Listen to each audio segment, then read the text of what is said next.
Wow. Today we're going to talk about the Sigma 30mm F1.4 DC HSM lens for Canon, which is a prime lens. If you guys are new to the channel, do leave a like, do subscribe, and turn on those bell notification icons if you haven't done so already. I'm going to show you this baby, do a detailed review about it. Coming up.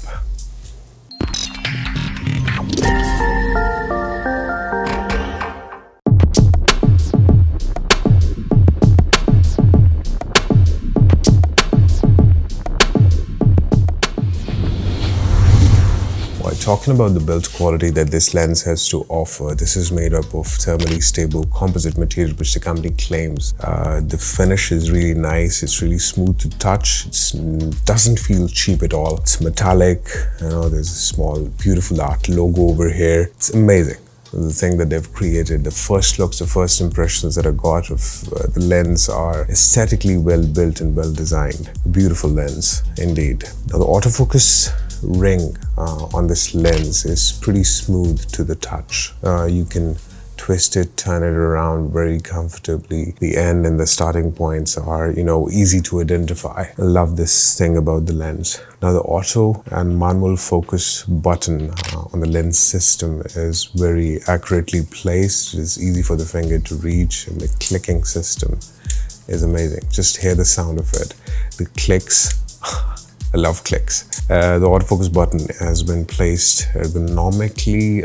This lens comes with a lens hood. However, when you put on the hood on this lens, it slightly increases or seems to increase the size of the complete lens. You can take off the hood, place it in a reverse order to get it set for the packing. So this is the total size of the lens. Love the size, love the ergonomics on this thing. Now this weighs in at around 434 grams, which is not at all heavy on the hand. If you're using it on a gimbal, it's not going to push the gimbal to its limits or, destroy the motor or something like that. So the weight is pretty manageable. 434 grams as a sweet spot, I guess, for the lens. Talking about the image quality that this lens produces, or the results that it produces, is amazing. The focal length of 30mm is the sweet focal length for videographers and portrait photographers. However, if you're using this in a crop sensor system, the focal length is going to get multiplied by a factor of 1.6, which means that it's not going to remain 30mm on a crop sensor camera. The one that which I'm using is the Canon 250D or the SL3. Now,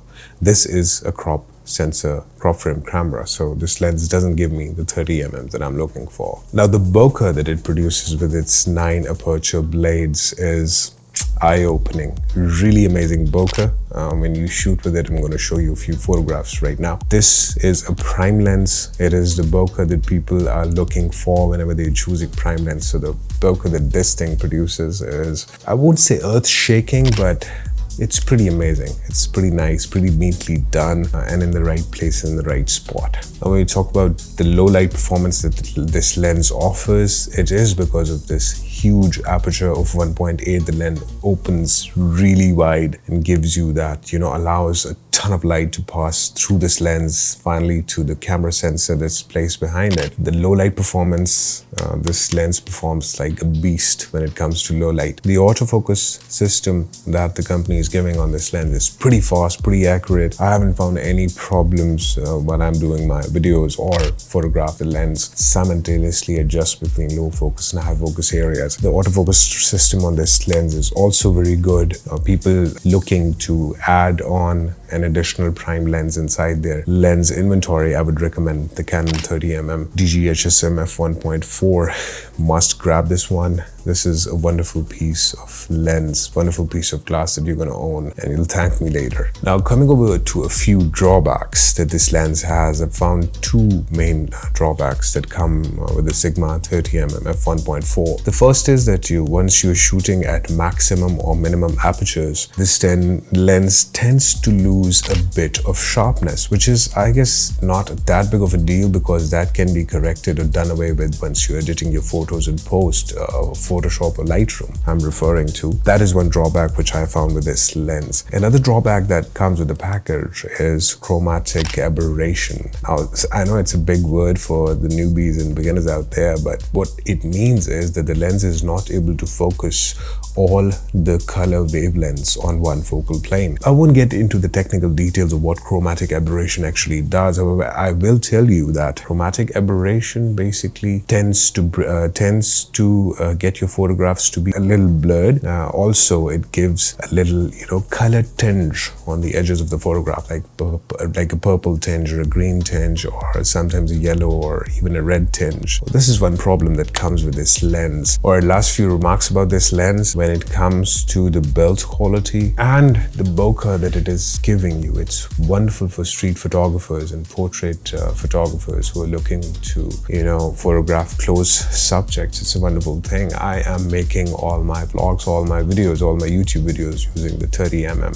F1.4 of Sigma. I'm having absolutely no problems with the quality of the video or the images that this lens produces. It produces great balanced images, and the video quality is pretty awesome. Trust me, the F1.4 aperture is out of the world. It opens really wide and allows me to, shoot at a very low ISO setting inside my camera. Now, the 250D is not very well known when it comes to low light performance. However, with the addition of this lens, I was able to get extremely nice looking videos out of the camera system that I have. This lens is also for landscape photographers. The color range that it offers, the crispness and the sharpness at higher aperture values is super great for landscape photographers. See, at the same time, if you're trying to photograph at the astro level, astrophotography things, or the stars in some instances, this lens produces great results. This is one of the best lenses that I have in my inventory. I would recommend anyone who doesn't own the Canon Nifty 50 to go for a Sigma 30mm f1.4 because it has a bigger aperture. The 50mm has a 1.8 aperture. It's a well-built lens, a lot of metal going around, it's hefty, sturdy, doesn't weigh too much, doesn't, hurt your arms. Overall, a beautiful lens. The ergonomics are good. The build quality is wonderful. I really love this piece of equipment inside my, glass arsenal that I have. That was pretty much it for the Sigma 30mm f1.4. This was a review that I bought for you guys. Do leave in the comment section below if you liked it, if you want to add some additions to what I've already told you about the Sigma 30mm right over here in my hand. In the end, all I would like to say is do leave a like, do subscribe, and turn on those bell notification icons if you haven't done so already. It will be a great help. Trust me. This is AW.Pixotica signing off for now. Guys and gals, bye-bye.